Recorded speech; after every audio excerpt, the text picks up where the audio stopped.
con la conferencia del ingeniero Julio César Cañón.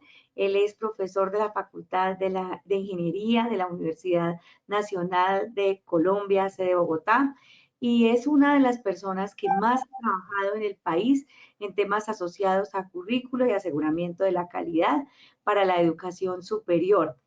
Siempre lo ha trabajado con una mirada crítica y constructiva. En estos momentos, a los directores del programa de ingeniería ambiental nos interesa conocer. Y además es un convencido de la importancia y la labor de los profesores y los decanos y directores de programa del compromiso social y de nuestro quehacer. Entonces, ingeniero Julio César, bienvenido. Estamos los decanos del programa de ingeniería ambiental de todo el país. Entonces, el micrófono es suyo, ingeniero. Muchísimas gracias, ingeniera Ana Paola. Espero que no tengamos inconvenientes técnicos. Primero que todo, pues desde luego mi reconocimiento, mi agradecimiento al profesor Luis Alberto González, el director ejecutivo de ACOFI. Él señalaba que hace muchos años trabajamos juntos, hemos acompañado una cantidad de iniciativas de la asociación, sin excepción, todas ellas dirigidas al mejoramiento de la calidad de los programas que hacen parte de, digamos, de la familia de ACOFI. Con él he recorrido un largo trecho en seminarios de formación de profesores de ingeniería.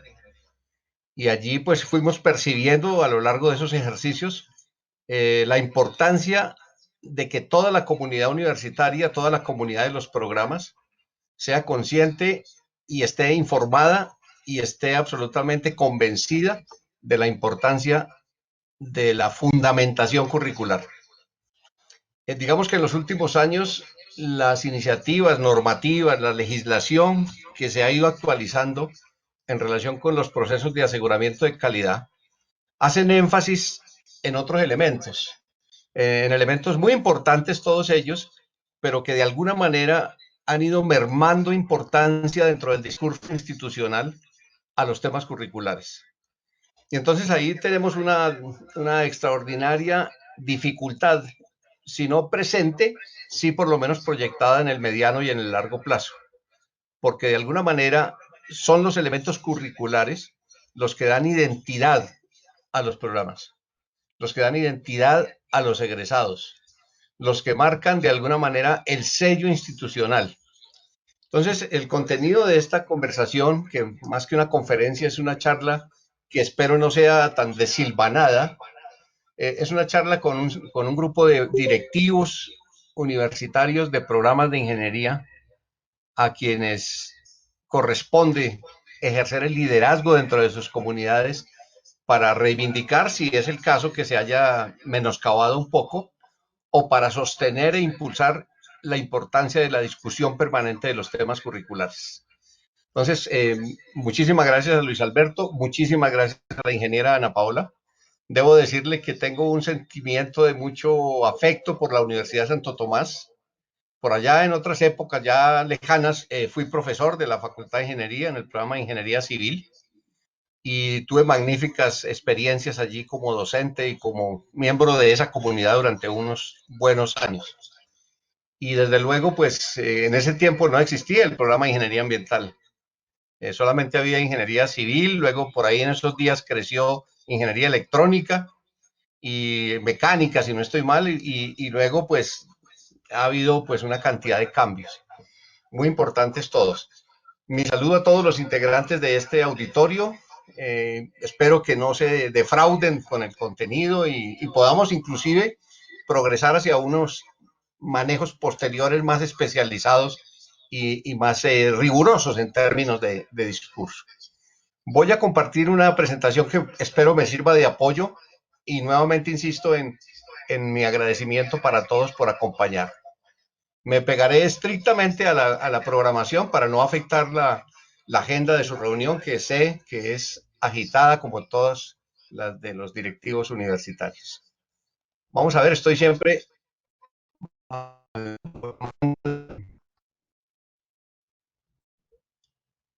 Ya vemos su pantalla, Decir, ingeniero. En ese momento vemos su pantalla. ¿ya la tienen a la vista? Estamos, sí, ya. En ese momento ya. La pueden volver ahí. Perfecto. Ya, ya la vemos. Y audio y todo funcionando perfectamente? Sí, señor, perfecto. Todo perfecto. Perfecto. Esperemos entonces que todo funcione muy bien. Bien. Es bueno empezar siempre con comillas. A mí eso me lo enseñó una persona muy estimada, un compañero que también ha hecho parte de estas huestes de interesados de ACOFI, el profesor Vicente Albéniz. Él siempre fue un referente para todos en estas mismas materias, por supuesto, con mucha más autoridad seguramente. Entonces él siempre inicia e introduce a lo largo de su presentación frases que intentan ser seductoras, ¿cierto? Que intentan acompañar la presentación, más que distraer al auditorio.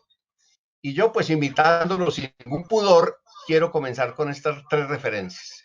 La de un filósofo, la de dos filósofos realmente, y la de una figura emblemática de la ingeniería, por lo menos de la ingeniería civil de la primera parte del siglo pasado.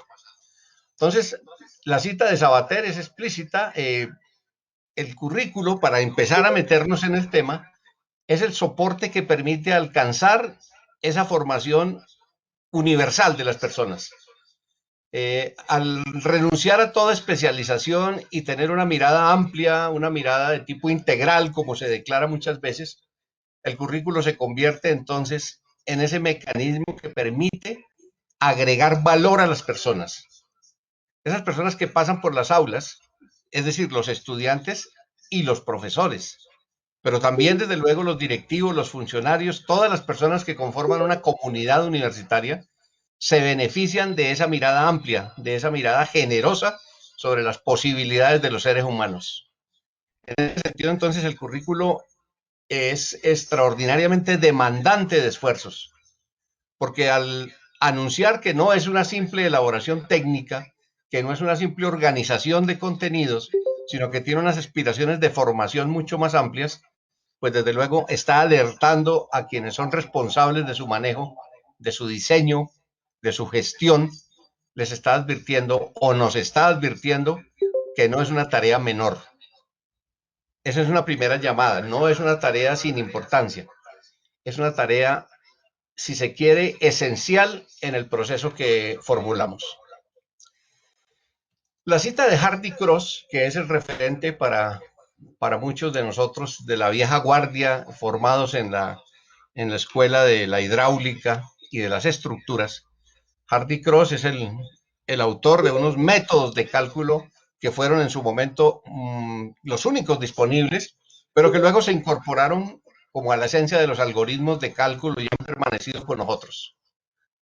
Hardy Cross, al final de su vida, como ya retirado del oficio docente, escribió un libro que yo no vacilo en recomendar cuando tengo oportunidad como la tengo ahora, de conversar con un grupo tan selecto de colegas. El libro se llama Ingenieros y Torres de Marfil. Y es una llamada hecha en la primera mitad del siglo XX, pero que tiene plena vigencia hoy.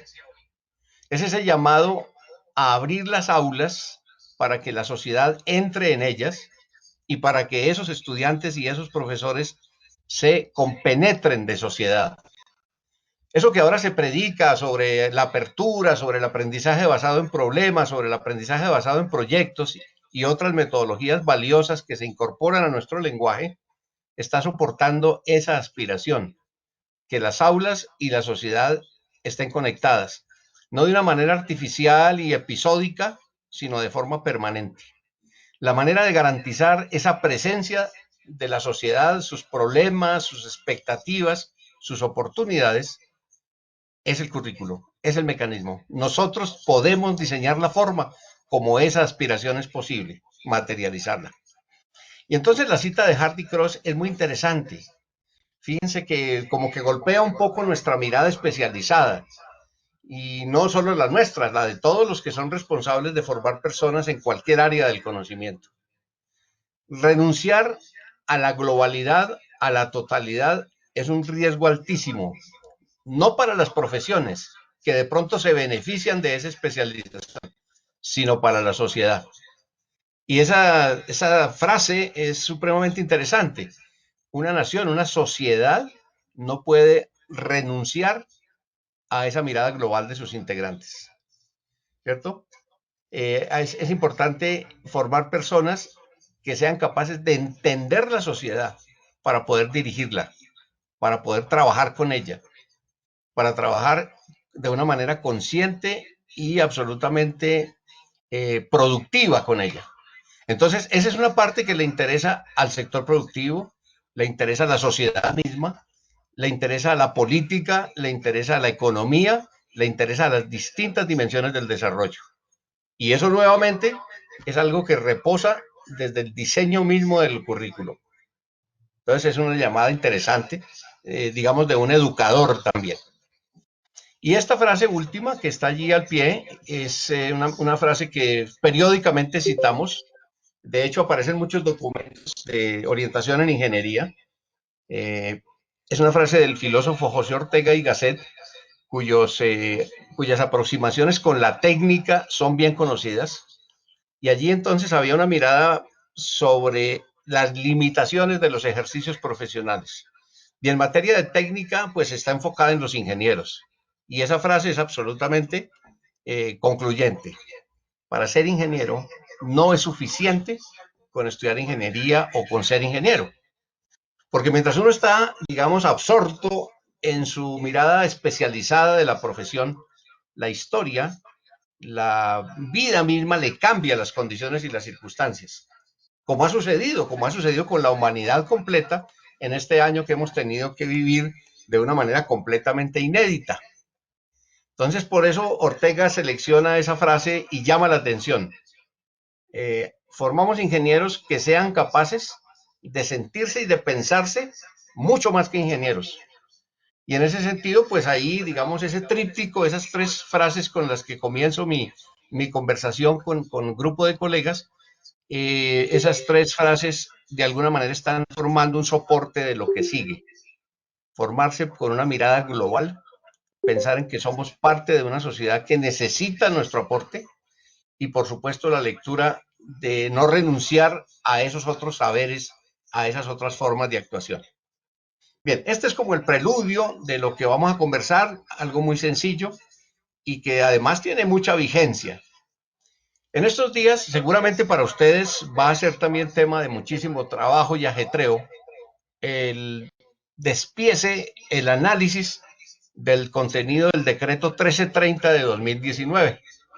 Ese decreto que replantea en términos generales los compromisos con el sistema de aseguramiento de la calidad de los programas e instituciones de educación superior. Desde esa perspectiva, a ese decreto y a esas normas y a esos lineamientos del CNA hay que aproximarse siempre con una mirada amplia, generosa, porque si uno examina con cuidado incluso la nomenclatura de los decretos y de las normas, allí encuentra el reclamo por una mirada curricular compleja. Si uno quisiera entender con una explicación rápida de qué va, de qué se trata el diseño curricular y la gestión curricular, una pasada por esos decretos con las componentes, con los elementos que se evalúan, con las variables, con las características que conforman los factores de calidad, le dan una muy buena respuesta. Entonces allí hay unos soportes normativos que pueden ser de interés. Y en ese sentido, pues podemos comenzar por presentar esta mirada. Nosotros vemos emerger la parte visible de nuestro trabajo. Y es más, las instituciones y la sociedad incluso, los organismos acreditadores, las entidades, los pares académicos, es mucho más fácil fijarse en la parte emergente, en la parte que sobresale. Es más complicado bucear, de ahí la intención de la figurita, bucear, estar sometido a presiones importantes, con unas condiciones de visibilidad un poco complicadas. Es decir, la figura del buzo allí acercándose a la raíz es muy elocuente, o eso pretendo que sea. No es una tarea fácil, no es una tarea de paisaje, es una tarea de profundización. ¿Por qué es que lo que vemos en la parte superior son elementos que son de dominio público? Acreditación, diseño de planes de estudio, Ahora se pone, seguramente los términos que estarán de moda durante la próxima década serán entonces los resultados de aprendizaje, y alrededor de eso vamos a tener un enorme movimiento de actualización y de discurso y de debate. Tuve ocasión en el año 2019, por ahí hacia el mes de septiembre, cuando se estaban, digámoslo así en términos coloquiales, cocinando los términos del decreto, de acompañar a los dos consejeros del CNA a la presentación como en caliente el concepto de resultados de aprendizaje como elementos determinantes de la calidad ante un auditorio formado por directivos equivalente a este que ustedes tienen de ingeniería ambiental, pero en ese caso formados por directivos de facultades de ciencias, especialmente de carreras de matemáticas y física. Una discusión muy interesante que de alguna manera recogió opiniones y lecturas críticas que luego se incorporaron en alguna medida en la redacción del decreto. Y allí ya se percibe la preocupación de las personas por qué hay que hacer para cumplir con esos resultados de aprendizaje.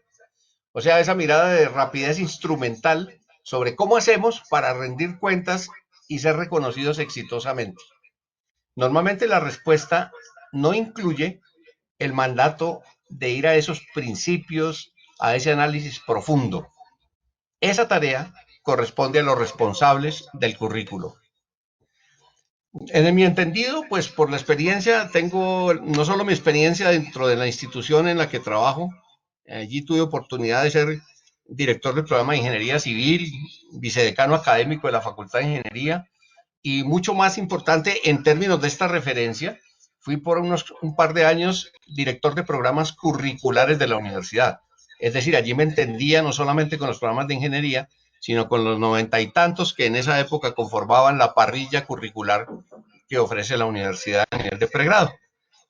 Y los factores comunes eran siempre estos: la obsesión, la mirada como dándole importancia a lo que es urgente, a lo que es inmediato, a lo que retribuye con reconocimiento rápido, y en cambio un poco rehuir por lo menos el compromiso de detenerse en la búsqueda de las raíces.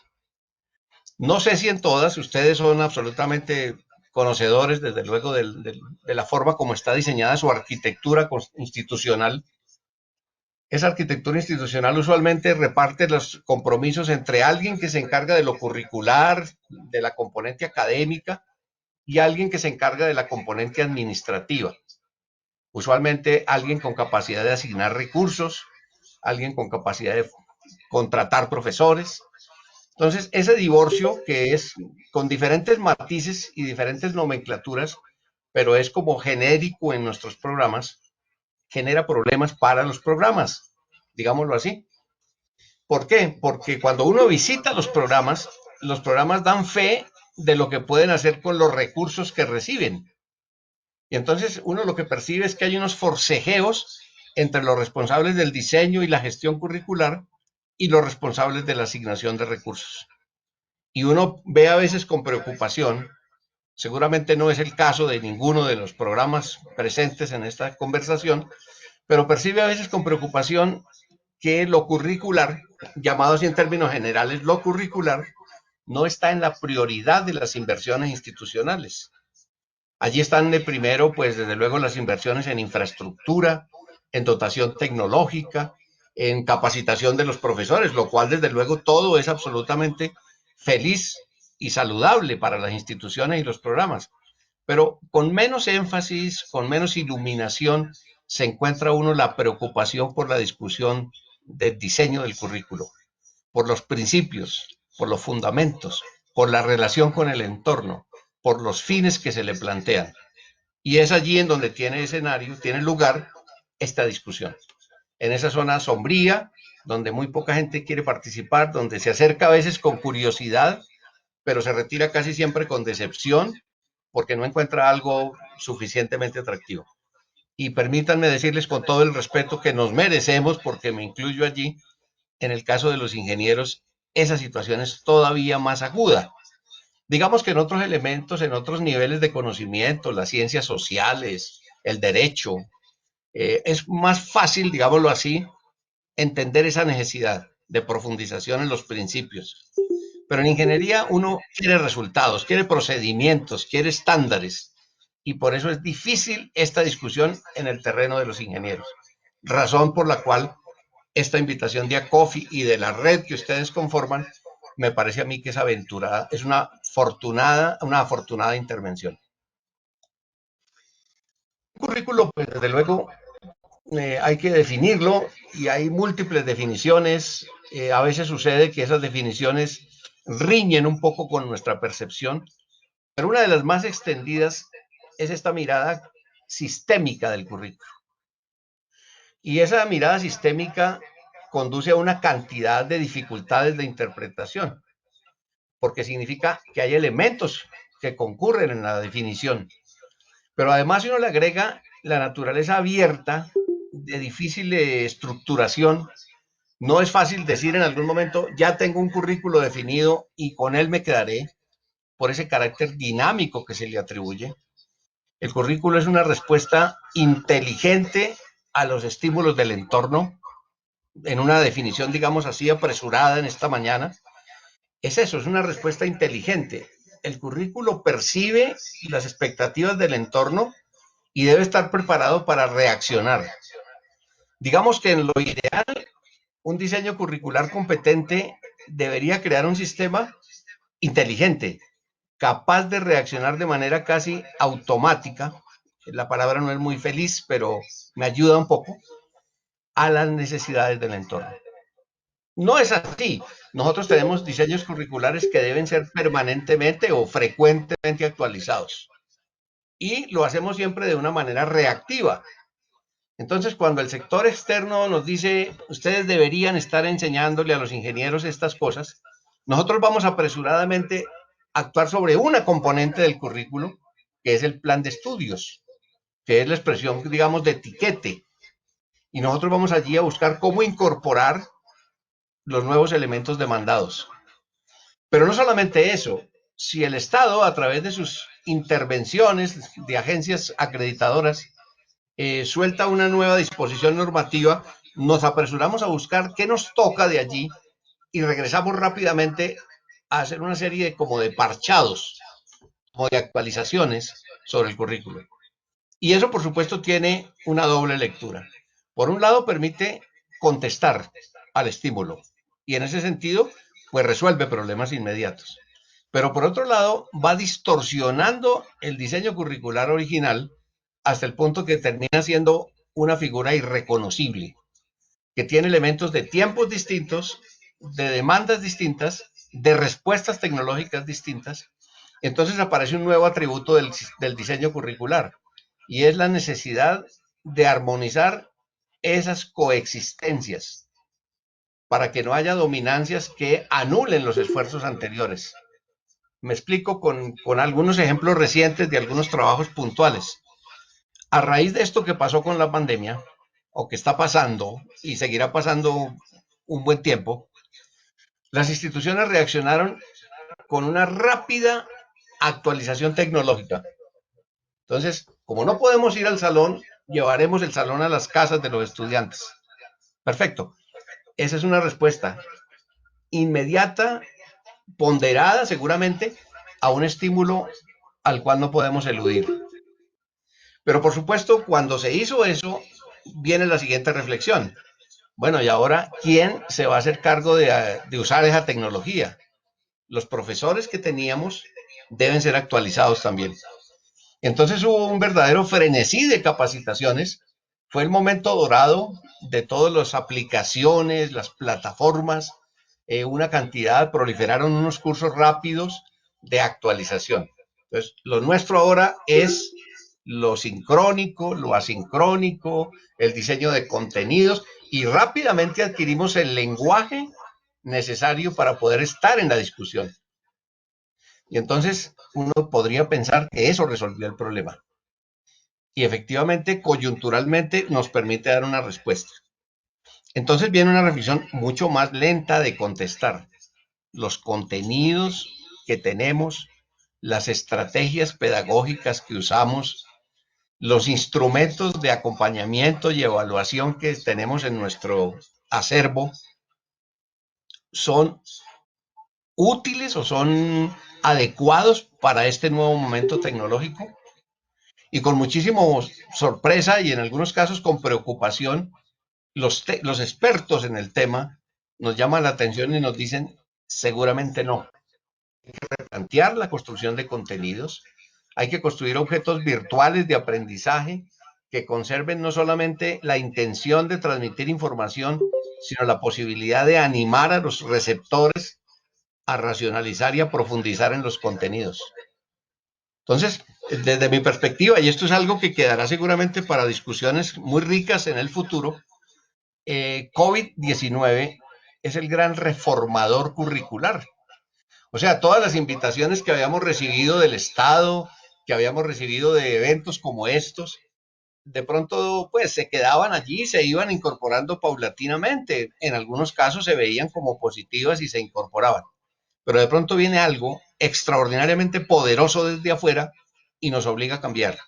Tecnologías, diseño de perfiles profesorales, capacitación de profesores y desde luego actualización de contenidos, herramientas, rediseño de pruebas, una reconstrucción de la confianza en los estudiantes. Ahora agregamos una nueva dimensión. Necesitamos confiar en los medios que utilizamos para comunicarnos. Digamos que ahora se usa como una especie de anécdota muy simpática. Uno normalmente en un salón de clase, yo por lo menos no recuerdo haberlo hecho, uno no llegaba a decirle a los estudiantes, ¿sí me están viendo? ¿Sí me están escuchando? ¿Todos están escuchando bien? Porque presumía que la situación estaba construida para omitir ese tipo de reflexiones. Ahora en este caso, no sé si a ustedes les pasa, colegas, espero que no, sinceramente, pero uno siempre está como con una mínima tensión que se va disipando a medida que pasa el tiempo, de escuchar de pronto a alguien que dice, profesor, no le estoy escuchando. Profesor, hace rato se perdió la imagen. Y entonces uno siente una frustración enorme porque dice, llevo minutos de mi vida frente a un auditorio tan calificado, hablando solo. Esas circunstancias han hecho cambiar incluso la manera como uno se aproxima a sus compromisos diarios. Y todo eso tiene que ver con el diseño curricular. Superar esos problemas es aproximarse de manera inteligente a ese diseño. A eso hace referencia pues esa definición muy gorda ahí de dinámico y mecanismos y articulación, etcétera. Aceptemos que esa visión es buena, esa visión de sistema, y miremos entonces rápidamente la relación de componentes que queremos tener. Miren ustedes, ni más ni menos, nuestro currículo, el soporte, la arquitectura de nuestro compromiso formador, depende de todas esas cosas. Y de otras, por supuesto, que seguramente se van incorporando. Entonces, atención, que aquí hay una llamada importante sobre la cual ha habido mucho debate también. Uno podría copiar el currículo sueco, o el finlandés, o el japonés, o el norteamericano, que es una de las miradas más simplificadoras que tenemos cuando se habla de estos temas. Hombre, copiemos a los exitosos. Pero si uno pierde de vista esta influencia del entorno socioeconómico y cultural, puede caer en la trampa de copiar acríticamente las cosas. Entonces se ve frecuentemente, se ven ensayos de parecerse a otro, pero renunciar a la consideración de lo local, de lo propio. Ustedes en el tema que manejan en sus facultades tienen desde luego muchísima más información y muchísima más convicción que yo en la importancia de considerar el entorno para las decisiones que se toman. Y más allá de las consideraciones universales que nos unen a todos como planeta, las consideraciones locales, los problemas de diversidad y de sostenibilidad, la cultura, el respeto por el ambiente, tienen todo sello local. Y entonces ese entorno es determinante. Por eso no es tan fácil, no es cómodo tomar currículos prestados, inclusive entre nosotros. Tomar allí, a ver, mostremos, hagamos un concurso del currículo y nos quedamos con uno que nos sirva a todos. Posiblemente no lo encuentren, no lo encontremos.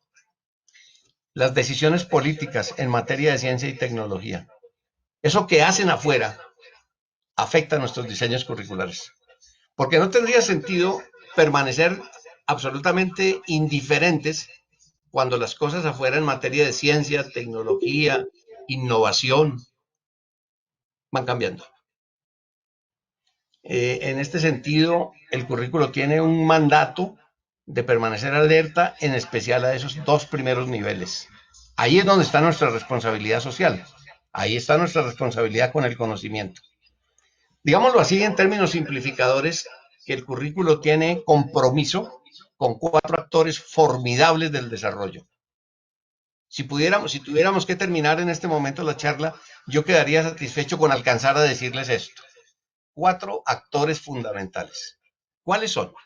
El poder, el currículo, lo que nosotros hacemos en el aula, en esa intimidad del aula, responde a patrones impuestos por el poder.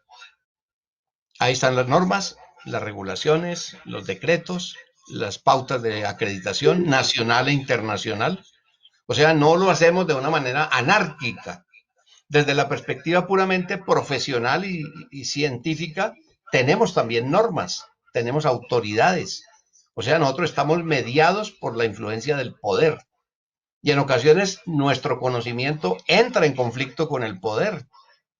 Y en ocasiones también el poder busca el conocimiento nuestro como aliado. Y entonces ahí tenemos siempre una relación.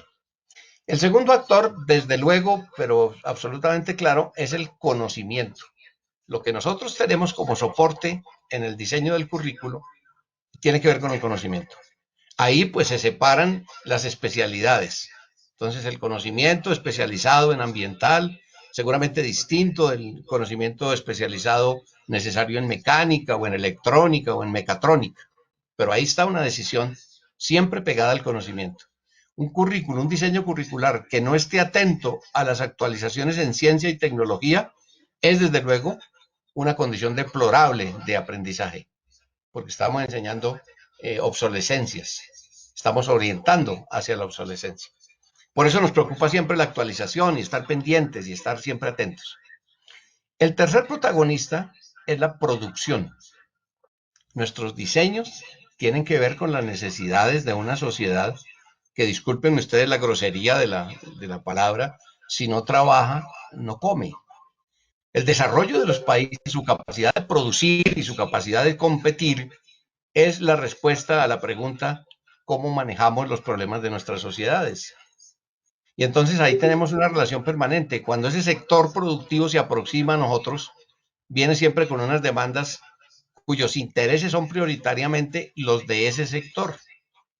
Y tendremos que mirar desde una perspectiva ética incluso si esos intereses del sector productivo son extensibles a los intereses del cuarto protagonista de este ejercicio, que es la sociedad, la ciudadanía. Entonces, fíjense ustedes que un currículo sometido a la atención de esos cuatro actores, del poder, la producción, el conocimiento y la ciudadanía, tiene que ser supremamente hábil, versátil, para no plegarse a los intereses de uno de los cuatro o de dos de los cuatro. La palabra clave, equilibrio. El equilibrio que nos permite cumplir las normas sin volvernos obsesivos de la norma, atender las demandas del sector productivo, buscando siempre que el compromiso sea de beneficio recíproco, atendiendo las expectativas y las demandas de la sociedad, entendiendo también que la educación superior tiene una función orientadora, o sea que no es estar solamente a la saga esperando qué problemas hay, sino anticipando respuestas, es lo que la sociedad espera de sus universidades y sus programas de educación superior, y por supuesto el compromiso permanente con el conocimiento. Una nueva forma de decir que no es una tarea pequeña, es una tarea formidable. Bueno, ahí hay una lista de más. Me gusta resaltar la de las relaciones institucionales. Todos en los ejercicios de acreditación o en las prácticas que hacemos habitualmente en nuestras instituciones, estamos muy atentos a las declaraciones misionales. En algún momento incluso hizo parte de nuestro compromiso institucional casi que sabernos la misión. Pues bueno, esa misión determina también la dirección de nuestros diseños curriculares. porque los diseños curriculares tienen que estar alineados con esas declaraciones institucionales. Entonces tenemos que estar atentos cuando la institución se declara en su misión comprometida con la tecnología, porque eso tendremos que reflejarlo en cada una de nuestras ofertas. Porque si no tendríamos una serie allí como de roces internos, de fisuras, que harían muy complicado sostener ese concepto del currículo como aglutinador institucional. Se destaca también el equilibrio entre las funciones misionales. Una de las cosas que les mencionaba al principio a los profes es que la parte curricular y ese diseño suelen ser como un poco de menor importancia, digámoslo, para las decisiones institucionales. Es mucho más importante, por razones seguramente de tipo táctico, eh, acercarse a la producción, participar en proyectos, ir a los proyectos de regalías, buscar allí cómo participar, cómo, desde luego, cómo servir a la sociedad, pero también cómo ganar unos recursos. Mientras que el diseño curricular parece que fuera algo normal, que está funcionando bien. Uno ve a los estudiantes en clase y todo parece estar muy bien. Pero ahí hay una lectura que puede ser equivocada y peligrosa. Porque si bien lo táctico es importante, lo curricular es estratégico. Lo curricular permite miradas de largo plazo. Y en ese sentido es nuestro compromiso de ese equilibrio. Vale la extensión, la investigación, por supuesto, formidable herramienta para la sociedad, para todos. Pero la parte curricular, ese diseño de nuestro compromiso de formación es interesante, es importante y es estratégico. Bueno, y los demás ya son mucho más de nuestro resorte. Procesos de enseñanza-aprendizaje, estrategias, instrumentos, ya lo que hemos mencionado.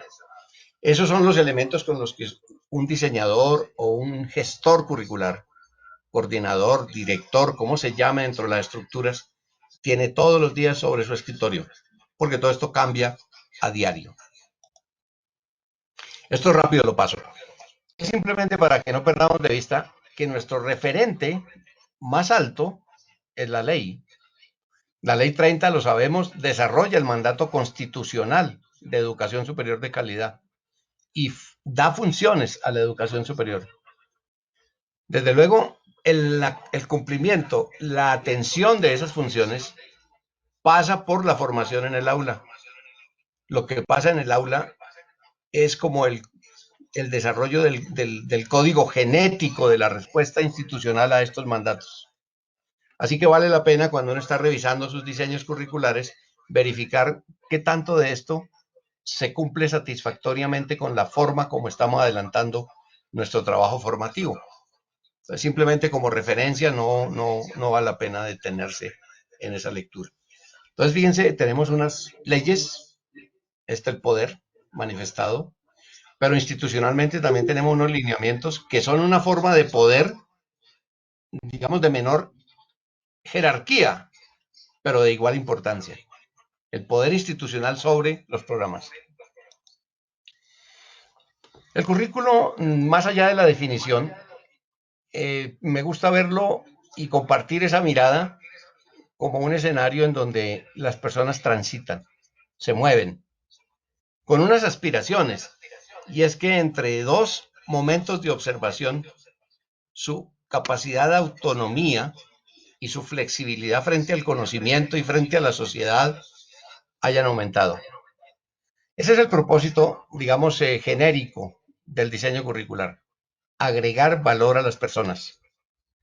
A esas personas que tienen el talento ya, hay que darle los mecanismos para que lo promuevan, lo potencien, lo exploren, lo multipliquen y lo hagan poner al servicio del conocimiento, de la sociedad, de la producción. Para que sean interlocutores válidos del poder. Esa era la cita que mostrábamos allá antes del profesor Hardy Cross o de Ortega y Gasset o de Fernando Savater. Eso, agregar valor a las personas para hacerlas universales. ¿Y eso dónde se hace? Asignatura por asignatura, programa por programa. ¿Sí? Lo hacemos hora por hora, actividad por actividad.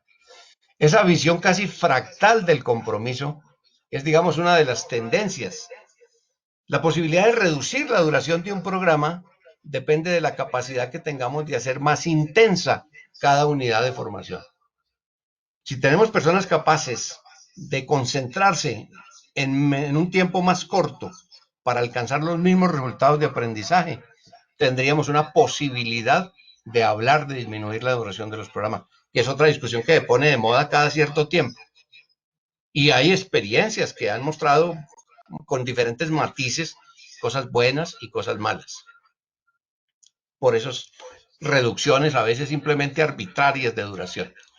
Pero entonces la lectura es esta, ¿verdad? Si un estudiante entre el momento de ingreso y el momento de graduación ha agregado valor a su vida, tanto académica como personal, eso en buena parte puede atribuirse al currículum, a ese diseño a través del cual transitó, que como vimos antes incluye a los profesores que tuvo, a los contenidos que se le ofrecieron, a las estrategias que se emplearon, a los métodos de evaluación, a eso, a ese conjunto, no a un hecho aislado solamente.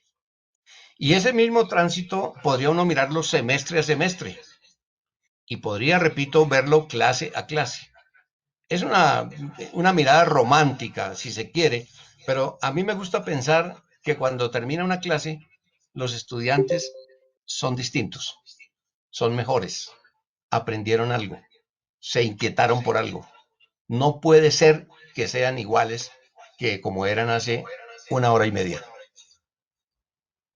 porque significaría que el esfuerzo que estamos haciendo no produce resultados, por lo menos no de corto plazo. Y eso sería un mal indicio para pensar en resultados de largo plazo. Pero bueno, a ese tránsito no se llega de la nada, no se cae de manera mágica, ni se sale tampoco a un escenario absolutamente desconocido. No, se ingresa desde unos niveles educativos precedentes que nosotros conocemos, que deberíamos conocer y dominar. Se hace después del tránsito a través de unas pruebas de estado que tienen unas pretensiones de medición. Se hacen luego de surtir unos procesos de admisión en los cuales deberíamos estar muy atentos porque es la manera de vincular a las personas que necesitamos para que sean actores de ese diseño curricular que tenemos. Y hay unas estrategias de acompañamiento, lo que solemos llamar alentar vocaciones y toda esta cosa. Pero al salir también sometemos a nuevas pruebas de estado a los estudiantes. Proceso de maduración. Unos se dedicarán a la investigación, a la docencia universitaria y harán un compromiso permanente de actualización, entre otras cosas que podemos mostrar. Bueno, cuando alguna vez planteábamos esta discusión en otro escenario, alguien decía, pues muy bien, profesor, muy romántico eso de que cada curso incluso cumpla con esto mismo, pero no es asimilable. Y yo proponía una lectura que me permitía decir que sí. Y era esta, muy simple, muy sencilla. Así como hay egresados de los programas, yo puedo pensar que hay egresados de mis asignaturas. Que esas personas que cursaron las asignaturas salieron a seguir ejerciendo su oficio de aprendiz en otras materias y con otras actividades curriculares. ¿Qué tal si yo pregunto a mis colegas de esos niveles posteriores cómo se desempeñan mis estudiantes? Si hay o no una caracterización que les haya elevado su capacidad de aprendizaje. Y ese diálogo interasignaturas es un formidable instrumento de validación curricular. Y a ese normalmente es difícil dedicarle tiempo. Hay otras razones que no viene al caso mencionar aquí, pero que tampoco se pueden ignorar.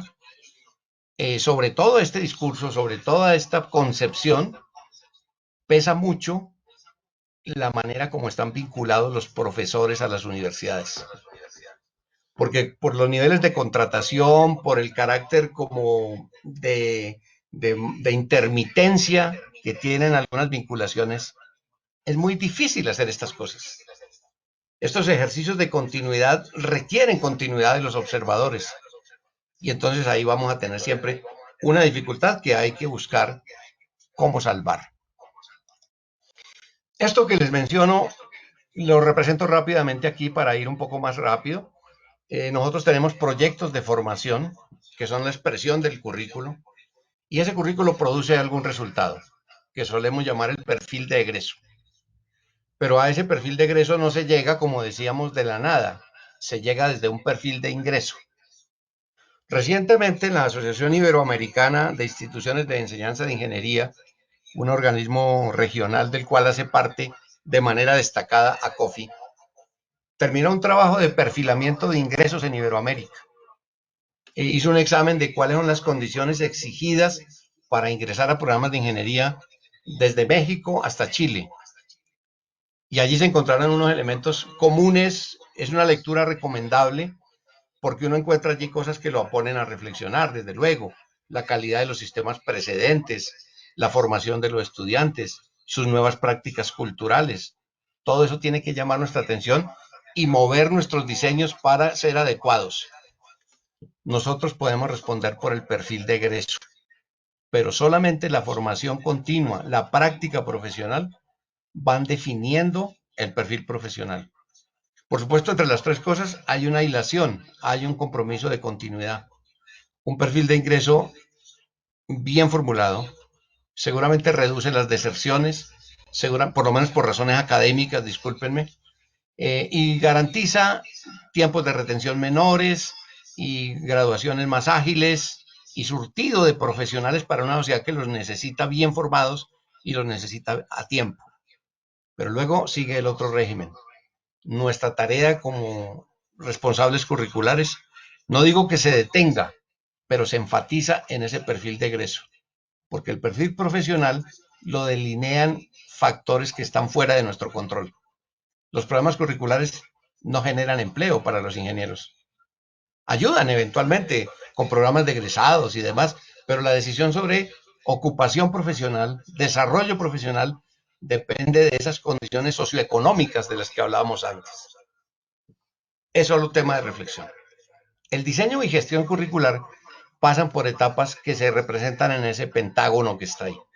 Hay que fundamentar, verificar, formular, ejecutar y evaluar permanentemente. No hay aquí unos ciclos específicos de tiempo.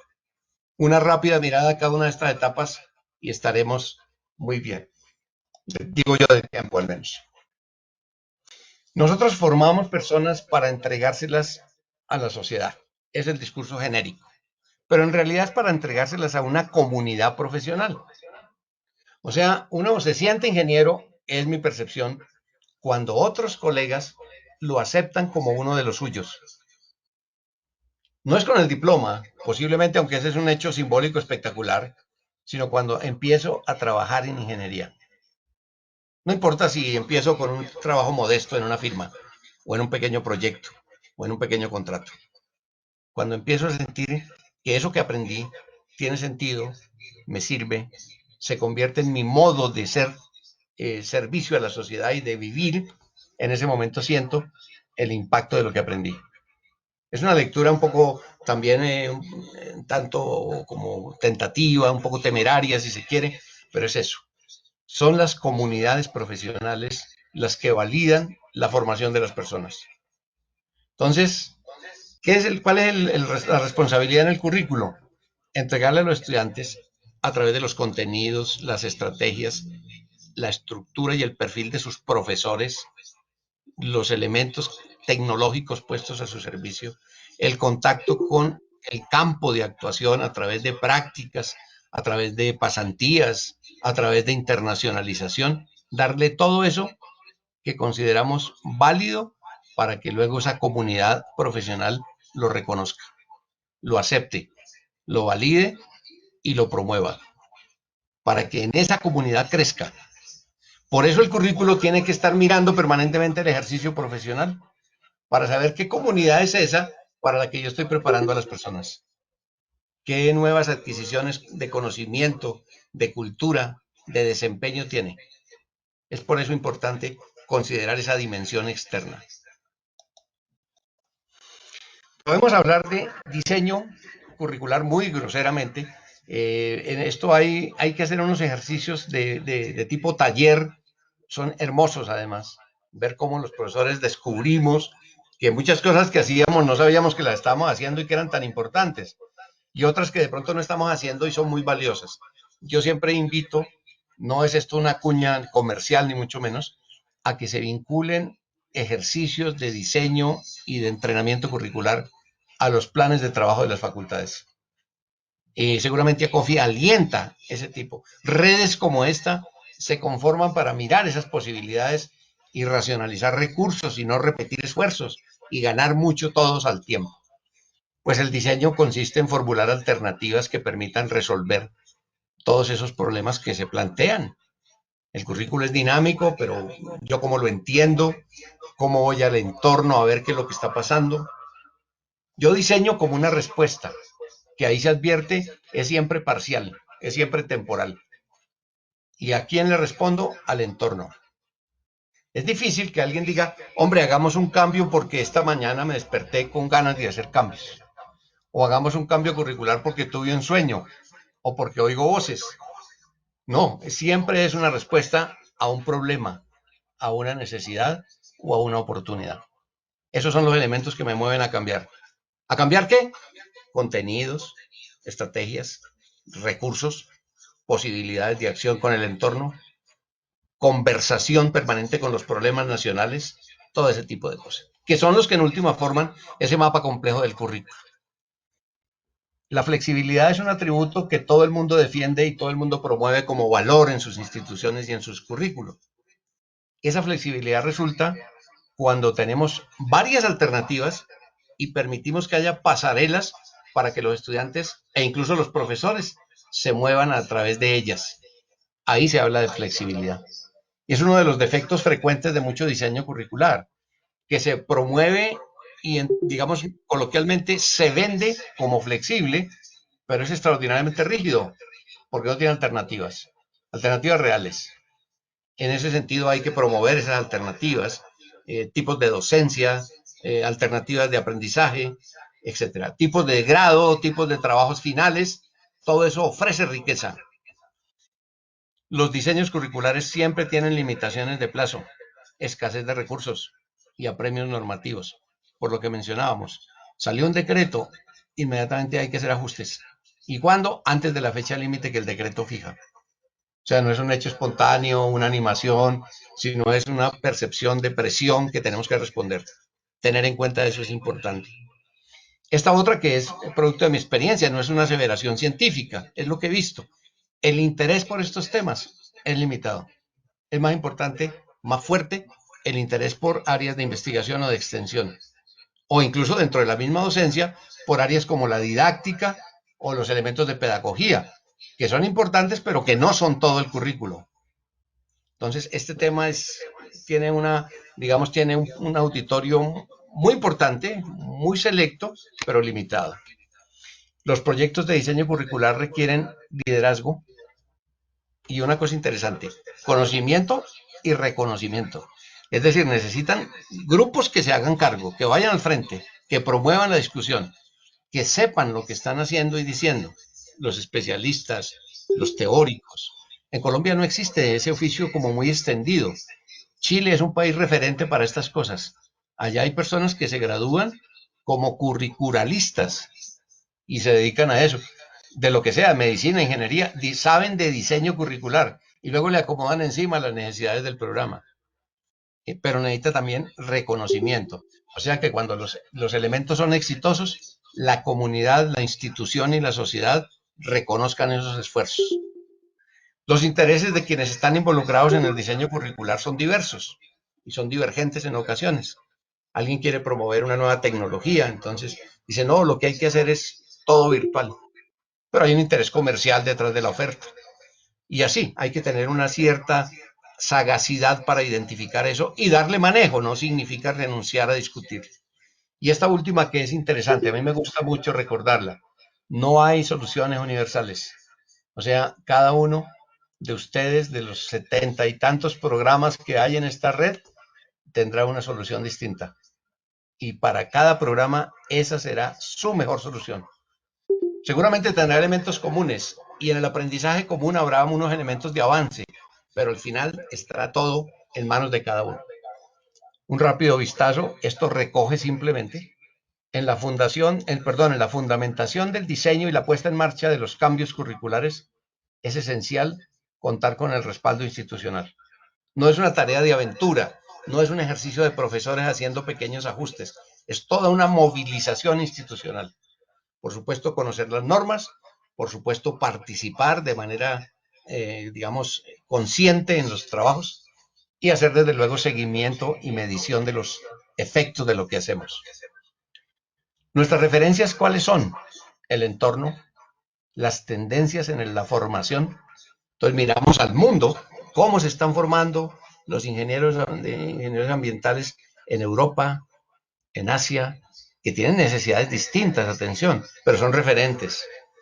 Y lo que mencionábamos hace un rato, nuestro referente también, el ejercicio de la profesión. Ese ejercicio de la profesión que es nuestra mirada necesaria para saber a dónde vamos. Ese currículo no está divorciado del ejercicio, es el anticipo del ejercicio. Caracterizar estudiantes y profesores. ¿Qué estudiantes tenemos? ¿Qué profesores tenemos? En esto se hacen estudios incluso que vinculan la edad de los profesores como elementos determinantes en la aceptación de los cambios curriculares. Y en esta ocasión, con esta crisis que se presentó, evidentemente hubo efectos.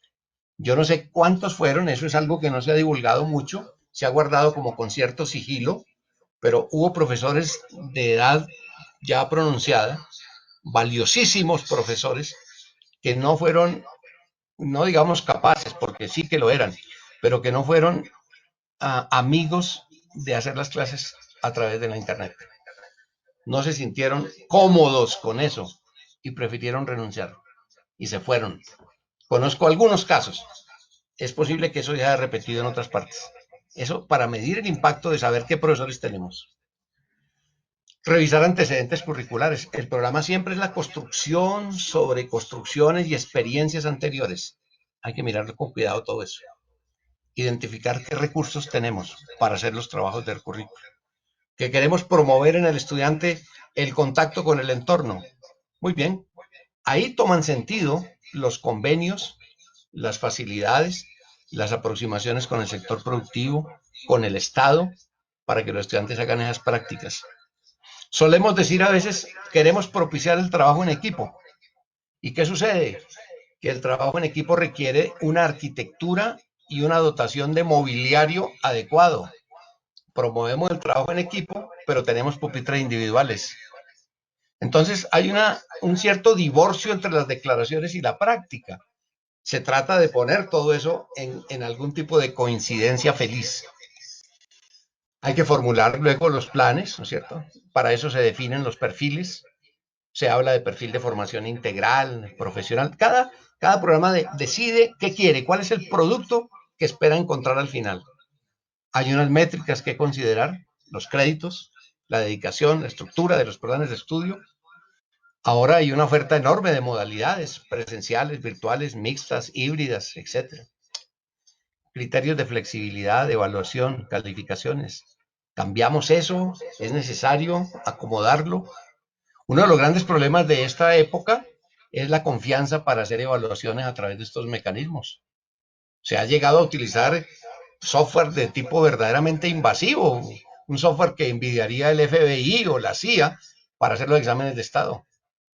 Es la medida de la desconfianza en un sistema que debe construir confianza. ¿Qué articulaciones tenemos? Nuestros programas, cómo se juntan, cómo se relacionan, cómo se hacen afines con nuestros posgrados. ¿Dónde termina nuestro papel en la teoría? ¿Dónde acompañamos en la práctica? Hay una pregunta que les dejo como reflexión. ¿Cuántos de los programas de ingeniería, por lo menos en Colombia, saben cómo usa su tiempo de aprendizaje autónomo un estudiante? ¿Con qué criterio asignamos trabajos en equipo? ¿Con qué criterio definimos el tamaño de los equipos? No sabemos la eficiencia con la que trabajan. Y entonces podemos tener un número de horas que se están desperdiciando, por decirlo de una forma así como muy superficial. ¿Hacia dónde orientamos el plan de estudios? ¿Y cómo perfilamos el ingreso? Recuerdan que lo decíamos. ¿Y cómo perfilamos los egresos? Si yo quiero tener al final un profesional de tipo universal, políglota, en mi ingreso tengo que exigirle a los estudiantes que al menos español lo hablen bien. Porque si no voy a ser inconsecuente, no tengo tiempo para hacer todas esas maravillas que ofrezco. La ejecución de los diseños y de los planes curriculares exigen preparar a profesores y estudiantes para los ajustes, para esta comprensión de lo amplio, de lo sistémico, entender que no es solo el plan de estudios, que cada aula y cada sesión de trabajo tienen unas características que hacen difícil, digamos, subestimar todos los antecedentes, toda la infraestructura que hay detrás del plan de estudios. Es como decir, para mí el plan de estudios es como el tiquete para subir. Ese no me dice todo lo necesario para que esa nave vuele en condiciones seguras, para que los aeropuertos de salida y llegada estén disponibles, para que la gente viaje cómoda, para que se decida qué carga puede llevar cada uno. El tiquete no me dice nada, salvo origen y destino. A veces los planes de estudio hacen algo semejante. Atención al cambio. Y una cosa, acompañar y orientar en la ejecución.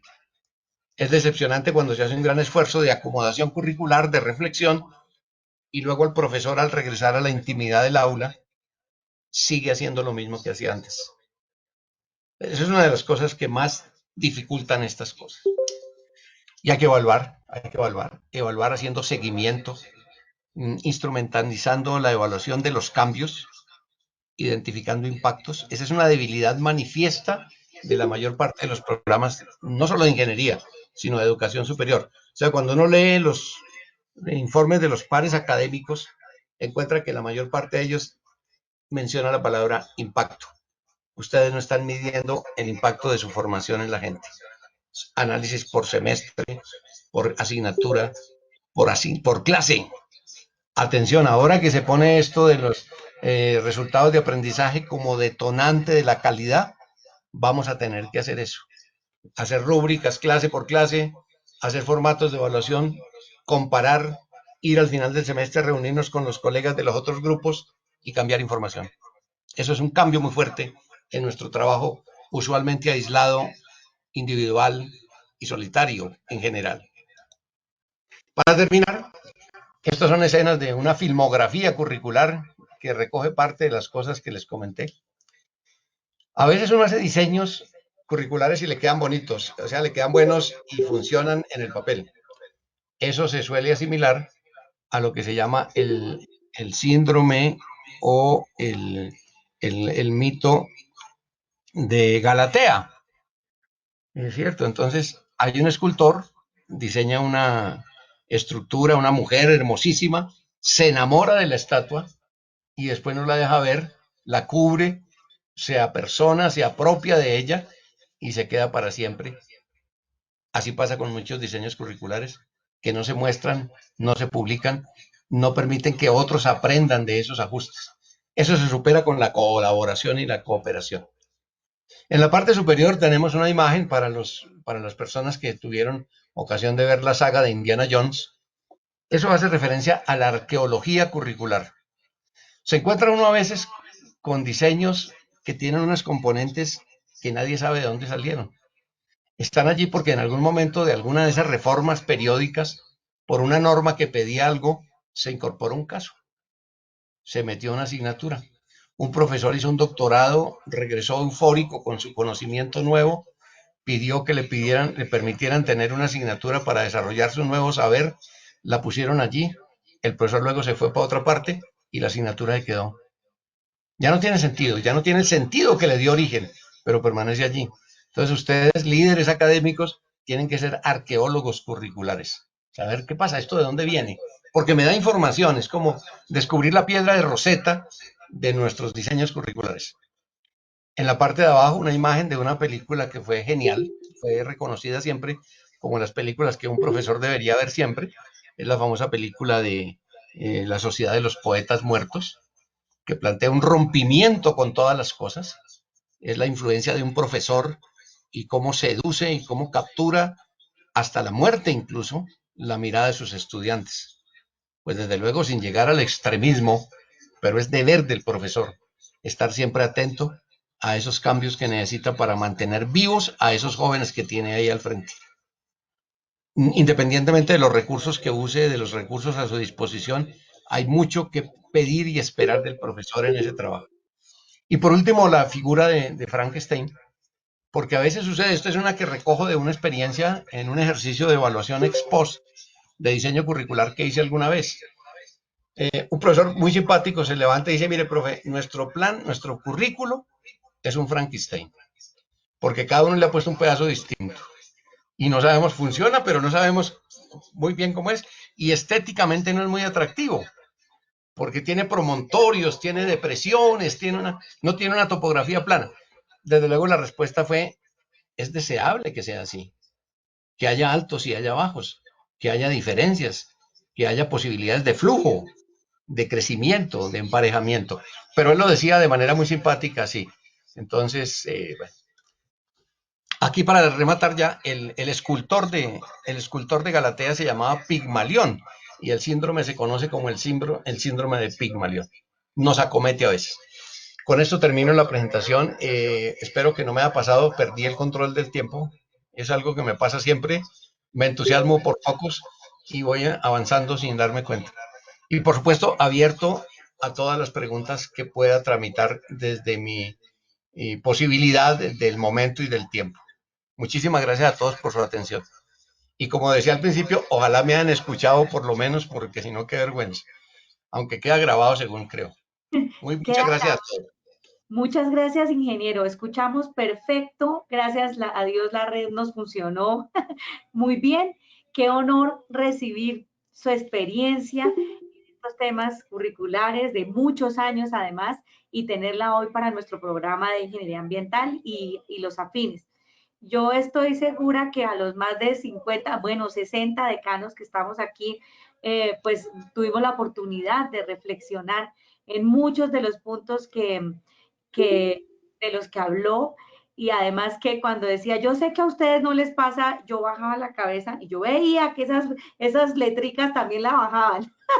Entonces, hay muchas cosas que nosotros, nuestras instituciones, debemos analizar, reflexionar y pues es la idea, era la idea de esta primera charla de apertura al trabajo de nuestra red. Entonces, muchísimas gracias, ingeniero. Muy amable por su charla, muy pertinente en estos momentos en que todos estamos pensando en las actualizaciones de nuestros currículos y todo lo que queremos o tenemos que hacer en nuestras instituciones y en nuestros programas. Entonces, muchas gracias. Están abiertas las preguntas. Quien quiera hablar puede, quien quiera escribir puede. Estamos atentos a lo que los decanos quieran en estos momentos preguntar.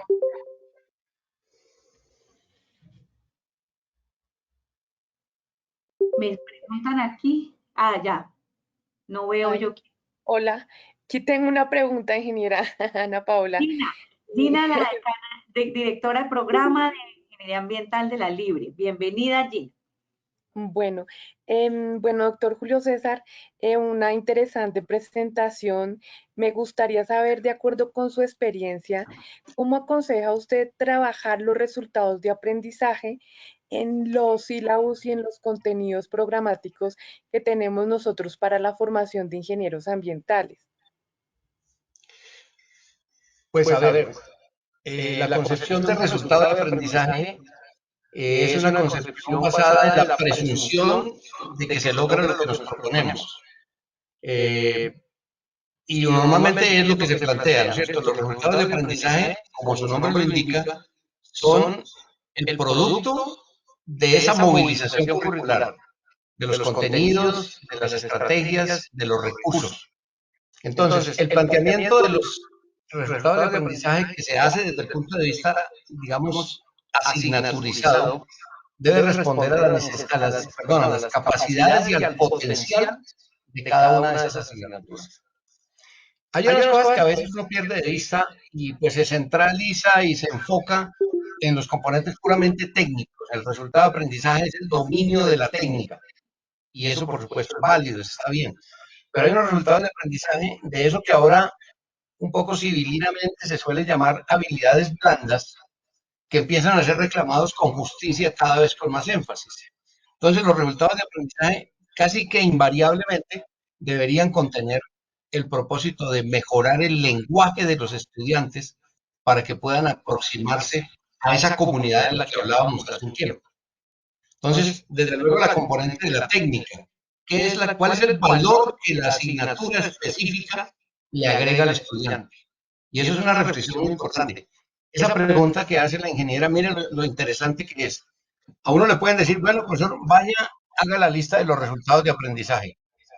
Vamos a hacer un taller sobre resultados de aprendizaje. Y se teoriza sobre eso. Y entonces dice, a ver, los resultados de aprendizaje tienen que ser estos y estos. Perfecto. La pregunta es, ¿la asignatura tiene cómo honrar ese compromiso o no? Ese resultado de aprendizaje consulta al resultado de aprendizaje que va a proponerse la asignatura de la cual la suya es requisito o antecedente. La suma de esos resultados de aprendizaje conduce a un crecimiento efectivo de la madurez, la capacidad de autoformación del estudiante. Esos resultados de aprendizaje incluyen habilidades también, declarativas, expositivas, capacidad de escribir textos, hacer de los estudiantes autores. Entonces, es una lectura muy compleja, ¿cierto? Pero inicialmente yo contestaría la pregunta. Cada una de las asignaturas, por eso me gusta esa postulación que hice, que la asignatura como una especie de mundo reducido de toda la carrera, de todo el plan de estudios, de todo el semestre. Entonces, la sumatoria, por decirlo así, desde luego no es algo lineal, pero la sumatoria de resultados de aprendizaje debe estar alineada con los perfiles de ingreso y egreso. Esos resultados de aprendizaje sumados deben darme ese perfil que estoy postulando para mis egresados. De no ser así, pues cada asignatura, y ese es un riesgo sobre el cual vale la pena reflexionar, la construcción de resultados de aprendizaje debe ser una tarea colectiva. O sea, en principio, las carreras están divididas a veces por niveles, por áreas, por componentes. Por lo menos en esas subdivisiones es importante trabajar juntos, para que no sea yo que estoy pidiendo unos resultados de aprendizaje nacidos del entusiasmo y eventualmente de la arbitrariedad, que no consultan con los de otros colegas, con los de los profesores de los cursos anteriores y con los que vienen luego. Si me permiten un minuto, siempre me gustó pensar y compartir con los colegas lo siguiente. Si hay un oficio en el que uno tenga ventaja porque sabe con qué material va a trabajar, es la docencia universitaria. Por ejemplo, si yo quiero saber, a ver, cuáles van a ser mis estudiantes, supongamos que tengo una asignatura por ahí a nivel del quinto semestre. Si yo quiero saber cómo van a ser mis estudiantes dentro de 10 años, o no, digamos dentro de 5, para ser un poco más práctico el ejemplo. Dentro de 5 años, mis estudiantes llevarán 2 años y medio en la universidad. O sea, hoy están a 2 años y medio de egresar de la secundaria. Son estudiantes de grado noveno. Si yo averiguo cómo son hoy los estudiantes de grado noveno, tengo un magnífico referente para tratar de diseñar mis aspiraciones para el quinto semestre de mi carrera. Porque esa población es la que viene hacia los cursos. Si yo veo que esa población no da la talla para ese perfil, mi institución tiene que tomar medidas cautelares en el ingreso para asegurar que todos esos resultados los consigo con estudiantes que incluso no tuvieran las condiciones adecuadas para dar el curso. Muchas gracias, ingeniero. Aquí nos preguntan aquí que sí podemos, bueno, hay grabación y se la vamos a compartir. Entonces, incluso estaba yo pensando que si el ingeniero nos permite, pudiéramos nosotros reunirnos y revisarla o compartirla con nuestro comité curricular de los programas, porque es interesante pues que los miembros del comité curricular conozcan la reflexión. También nos preguntan aquí, UPA, dice UPA, ¿quién es UPA? ¿Cuáles serían los indicadores para determinar el impacto del programa? Bueno, indicadores tienen un problema y es que deben ser construidos, digamos, desde la perspectiva institucional. Y eso tiene limitaciones. Entonces, normalmente lo que hacen es apoyarse en referentes y en indicadores externos. Entonces, por ejemplo, si nosotros estamos formando con el propósito de promover la continuidad en la formación de nuestros estudiantes, y para eso usamos estrategias como, por ejemplo, hacer una fuerte vinculación con los posgrados, permitir que una de las alternativas de graduación de nuestros estudiantes sea tomar asignaturas de posgrado, son alternativas que se usan mucho. El impacto debería medirse en términos, digamos, en el corto plazo, del número de nuestros estudiantes vinculados a programas de maestrías y doctorados en el país y en el exterior. Y en un plazo un poco más dilatado, por decir algo, el número de publicaciones, la frecuencia de participación en eventos, la presencia en ponencias, en eventos académicos. Uno puede, digamos, ACOFI tiene una posibilidad anual de hacer una especie de censo de las instituciones, los programas y los ponentes en sus encuentros nacionales. Y uno encontraría allí una medida de, hombre, en realidad, eso que nos propusimos está funcionando. Si mi intención es básicamente profesionalizante, pues buscaría recursos como la educación continuada, los reconocimientos empresariales, la posibilidad de emprendimiento. Son indicadores, como digo, independientes de mi acción aquí local, pero pueden ser buenos indicadores también desde esa perspectiva. Hay una llamada simplemente personal, digo yo, que es no estar obsesionado por el indicador, porque a veces eso hace que uno se desespere y entonces intente buscar la solución localmente, cuando el problema es del entorno. En un momento dado, por ejemplo, no sé en estos días, no tengo cifras actuales, qué estará pasando con las vocaciones de posgrado en esta época de pandemia. ¿Será que la cosa ha bajado? ¿Será que hay programas ya realmente acercándose a la crisis? Puede ser. Entonces, allí habría que mirar. Les digo una cosa, ustedes saben, en todos los procesos de acreditación hay una ceremonia casi siempre que es hablar con los patrones, con los empleadores, con el sector externo. Invariablemente esos empleadores van a decir que todo el mundo es bueno, uno no lo van a invitar a que diga que el producto de la universidad no sirve.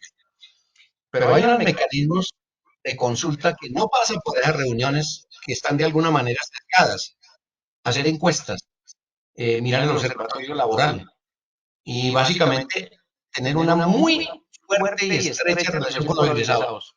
Ellos son el único mecanismo verídico con el que cuenta uno desde el programa.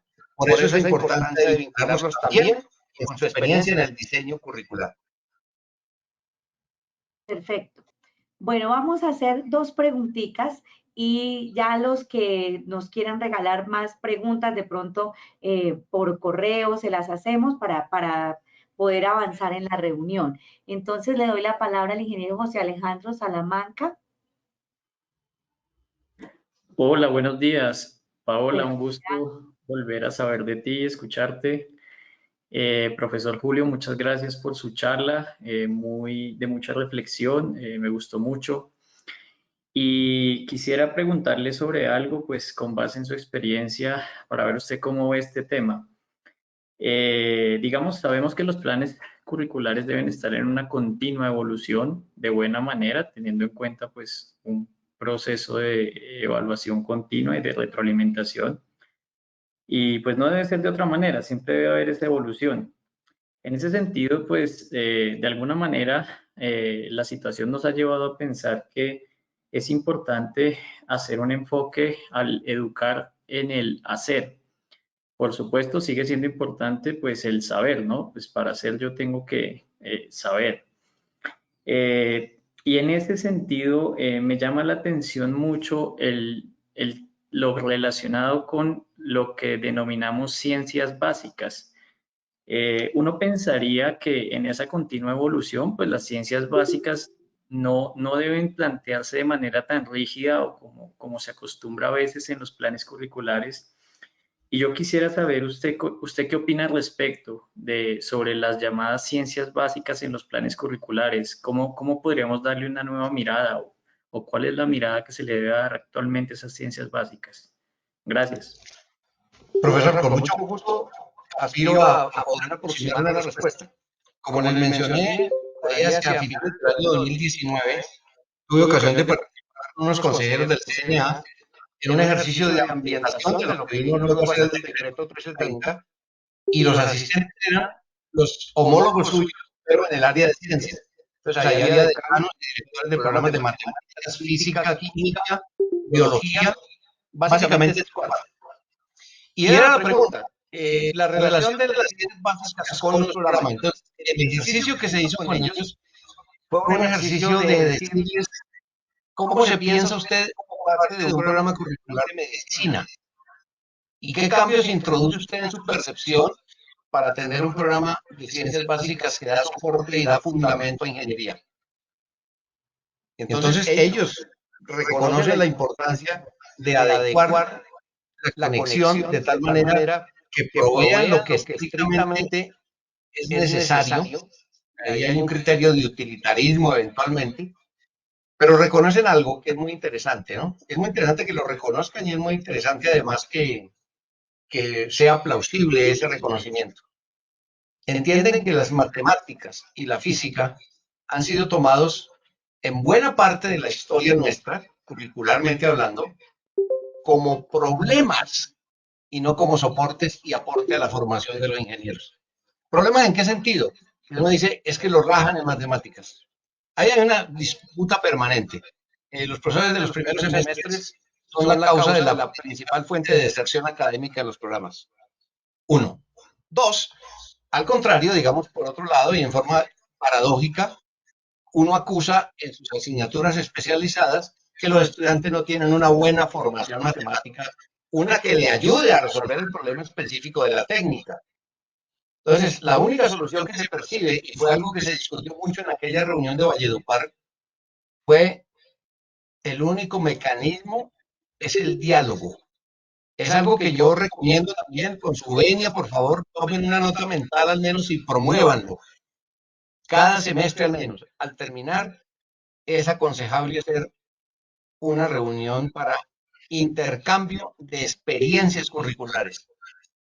Y a esas reuniones, y a las reuniones de diseño, y a las reuniones de actualización, hay que invitar a los profesores de ciencias básicas. Porque es esa falta de diálogo, digamos, un diálogo productivo, el que conduce a que ellos vayan en su propio discurso y no hablen, como mencionábamos, la importancia de conversar con el que recibe mi trabajo. Y ahí encuentra uno razones de insatisfacción. Es el diseño curricular el que le puede decir a las áreas básicas, pero también a las áreas económicas y a las áreas de fundamentación humanística, qué es lo mejor para que mi producto final reúne las condiciones de ese perfil que le estoy proponiendo a la sociedad y que le estoy garantizando que le entrego. Así que el resumen sería vincularlos, trabajar siempre con ellos y estar siempre haciendo seguimiento a que los cambios y los ajustes que se producen sean entendidos por todos. Porque sucede que los cambios curriculares se proponen en la parte llamada profesional, pero no se habla con las personas de ciencias básicas y ellos siguen haciendo su trabajo tal cual. Y ahí hay un problema. Siempre habrá un problema ahí. Muchas gracias, ingeniero. La ingeniera Nadia, y bueno, y aprovechamos y leemos las preguntas del ingeniero Duan después de la pregunta de Nadia. Muchas gracias, buenos días a todos. Ana Paola, muchas gracias por el espacio. Ingeniero Julio César, excelente charla, muy pertinente, muy acertada, digamos que con todas las inquietudes que hoy en día nos planteamos. Básicamente yo quería preguntar, usted ya me dio algunas pautas en la anterior respuesta, pero en la charla es muy recurrente el tema social inmerso en cada una de las asignaturas, de ir fomentando pues todo el tema ético, todo el tema de enamoramiento de su curso. Yo no sé cuál es, digamos, que su percepción sobre la inclusión en el currículo de asignaturas como de humanidades como la socioantropología o la ética y valores, si estas deben, o la ética profesional, si básicamente deberían ir, digamos, inmersas en cada una de las asignaturas del plan de estudios. Muchísimas gracias. Es una pregunta que me gusta porque toca un tema que me gusta también. El tema de la ética, la formación en valores, la responsabilidad profesional, se ha discutido. Siempre, digamos que hay como dos bandos extremos y por supuesto una serie de lugares intermedios. Yo, en principio y personalmente, soy contrario a la asignaturización de esos valores. O sea, que existe una asignatura llamada ética y valores en ingeniería, por decir algo, tiene cosas buenas, por supuesto, llama la atención, es un mensaje de reconocimiento de importancia, pero da la sensación equivocada de que los únicos que necesitan formación en ética y valores son los estudiantes. Pero el problema de la ética y el problema de los valores es un problema de la sociedad. Entonces, en ese problema estamos incursos todos, profesores, estudiantes, directivos, egresados. Entonces, una mediación es incorporar la dimensión en todas las asignaturas. ¿Y eso cómo se consigue? Con un trabajo permanente de seducción, llamémoslo así, de los profesores encargados de las asignaturas. ¿Por qué? Es mi interpretación, digamos que es como mi explicación. Si hay una asignatura que se llama ética y de pronto alguien dice, no, vamos a incorporar eso en todas nuestras actividades curriculares, en todo. Entonces uno puede pensar, ahora me toca a mí incorporar también contenidos de ética en mis clases y yo no les encuentro lugar porque yo soy profesor de hidráulica, que es mi caso personal, yo fui profesor de hidráulica mucho tiempo. Entonces yo como la ética ahí, hombre, y lo mío son los diámetros y las alturas, entonces yo qué voy a ver con eso. Es un problema muy fuerte, pero si uno dice, no, la dimensión ética está contenida en la posición del profesor, en su responsabilidad frente a los estudiantes, en su manera de abordar los temas, en su responsabilidad con la entrega de los resultados, etcétera, etcétera. Entonces ahí va a encontrar unos elementos de reflexión muy interesantes. ¿Cómo hago? Permítanme, yo hago una digresión que en la mayoría de los casos seguramente para ustedes será exótica porque todos son personas mucho más jóvenes. Por allá en los años finales de los 80, las Naciones Unidas promovían inicialmente la incorporación de la dimensión ambiental en todos los niveles educativos. Desde ese tiempo, 30 años atrás, las Naciones Unidas dijo, hombre, en todas las actividades educativas, del nivel preescolar hasta el nivel doctoral, hay que incluir la dimensión ambiental. Y fue una orden así escueta. Y la pregunta es, ¿y eso cómo hacemos? Y el profesor de matemáticas decía, ¿y yo cómo incorporo la dimensión ambiental si enseño integrales y derivadas? Entonces hay una pregunta interesante, es ¿cómo en la práctica hago la tarea? Discúlpeme, profesor, si la respuesta no es completamente satisfactoria, pero permítame, yo le ilustro con un ejemplo. En una discusión con colegas de hidráulica sobre cómo incorporar la dimensión ética en un problema de hidráulica, yo les decía, es un problema de alcance. Si mi problema típico termina con la pregunta, ¿cuál es el diámetro de una tubería? ¿O cuál es la altura de un embalse? ¿O qué sé yo, una potencia de una máquina? Hagámosle al estudiante que agregue al ejercicio el costo de la solución. Y eso le agrega la dimensión económica. No porque haya una asignatura llamada ingeniería económica, sino porque el estudiante en todos sus proyectos de clase entiende que eso no viene del cielo, sino que hay que comprarlo, que hay que costearlo. Y hagan de pensar quiénes son los beneficiarios de esa tubería, qué solución, qué problema social se resuelve. La gente estaba enfermando porque no tenía agua potable, ese tubo tiene un significado de salud pública, de saneamiento. Es más que una estructura metálica, es más que una cosa que se coloca en el suelo y nos olvidamos de ella. Para eso se necesita dos cosas, alumnos o estudiantes dispuestos a entender que esa es una mirada profesional muy, muy completa, pero sobre todo profesores que estén dispuestos a superar el alcance de su propia asignatura. Entonces, no es un problema de solución fácil, pero es algo de lo que se consigue, y disculpe, profe, que vuelva a recurrir a un ejemplo de anterior, en esas reuniones, en esos encuentros de intercambio de experiencias, ahí uno aprende de colegas cómo han ido resolviendo esos problemas. Y ese aprendizaje yo creo que para terminar, digo yo, de nadie aprende tanto un profesor como de otro profesor. Entonces, por eso, cuando nos reunimos e intercambiamos nuestras experiencias, tenemos un auditorio enriquecido, sin duda, en todas las direcciones. Y habría que mirar eso. Muchas gracias, ingeniero. Voy a leer Muchas gracias. la última del ingeniero Dubán y las otras yo creo que nos toca ya por otro medio porque se nos llegaron las 9. Entonces, bueno, pues es interesante porque todos están muy comprometidos con el tema. Entonces, bueno, la pregunta del ingeniero Dubán. Colombia cuenta con un sistema nacional de educación y un sistema de ciencia, tecnología e innovación que involucra en el papel a todos los actores y niveles escolares. En una universidad en salida y protagonista en el devenir de la sociedad, es posible empezar en gradualidad a hacer hacer currículos ampliados. Esa es la pregunta. Inge Duan está por aquí.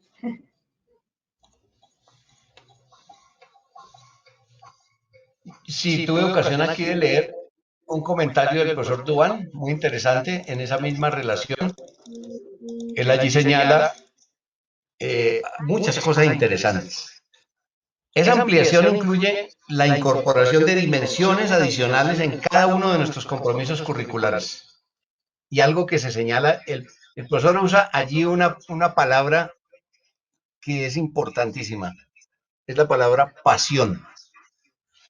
En algún momento decíamos, y es posible que esto no responda completamente a la pregunta, pero es una invitación un poco taimada de mi parte para que volvamos alguna vez a encontrarnos a hablar de estos temas. Miren esto, tenemos que conseguir que los estudiantes de ingeniería en particular, de ingeniería ambiental mucho más en particular si lo quieren, aprendan como filósofos. Esa es una postura muy interesante. Es decir, aprendan por el placer de aprender. De ahí rescaté y me golpeó la retina cuando el profesor escribe, un aspecto es poder dar respuesta a la pasión y apertura para un aprendizaje de por vida. Esto es muy importante. El cambio paradójico que tiene, más bien el paradigma que teníamos para personas de ya antiguas, así, de mi generación, ya de retiro, ¿cuál era el modelo? Había que estudiar unos cuantos años, hacer una carrera, si uno tenía cierta fortuna, hacía una maestría, y luego se aseguraba un trabajo a perpetuidad, usualmente con el Estado, como contratista o como funcionario. Eso ya no existe y no volverá. ¿Qué es lo que hay ahora? La exigencia de formarse de manera permanente para tener trabajos de 4 meses. Entonces, ese cambio puesto sin explicación, puesto sin ambientación, sin suavizante, frente a los estudiantes, les va a decir, hombre, pero ¿para qué incorporan nuevas dimensiones? ¿Yo qué hago agregando la dimensión económica, la mirada científica, la aplicación en investigación aplicada, la participación en semilleros, en propuestas de investigación? Si al final no va a tener una respuesta social adecuada. Es difícil seducir al estudiante para que se apropie de ese compromiso de aprendizaje. Será luego el entorno el que se lo reclame. Pero si no ha sido preparado desde la esencia de su formación misma, puede creer que es una nueva imposición gravosa que le dice si usted quiere trabajar tiene que estudiar más. Debe irse desde nuestras aulas con la convicción de que estudiar no es un requisito para tener trabajo, sino una condición para tener una vida que valga la pena.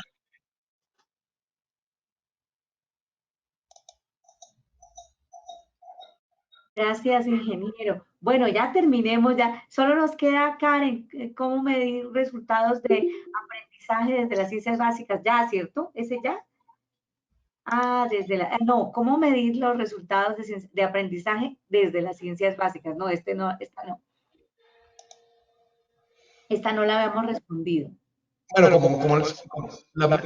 digamos, la experiencia que tengo fue apenas tangencial con el ejercicio aquel con los directores de programas, y allí hay muchas dificultades para formular una respuesta, ¿no es cierto? O sea, los resultados de aprendizaje se deben medir a través de evidencias.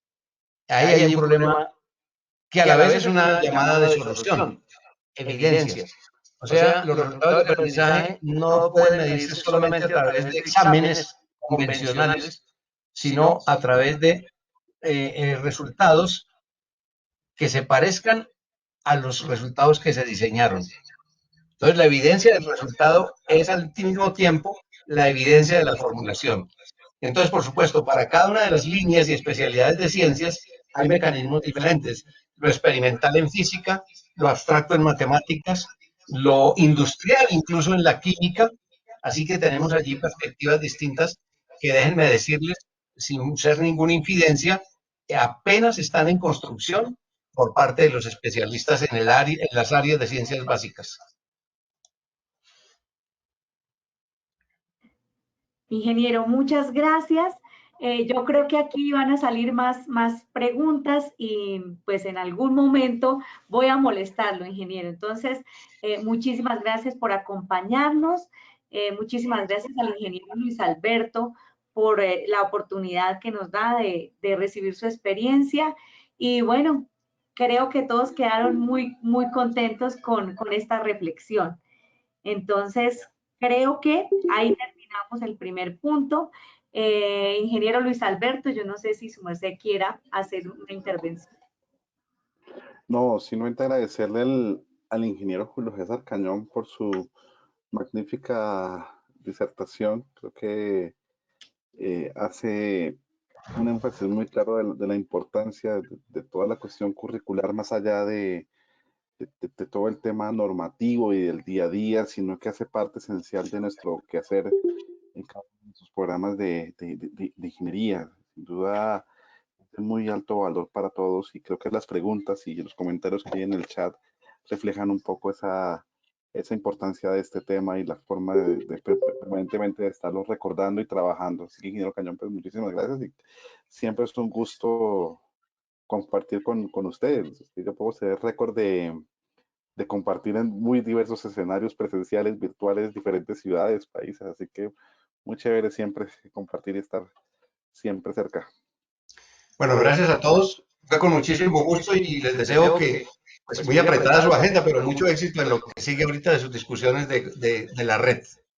Muchas gracias, ingeniero. Muy amable.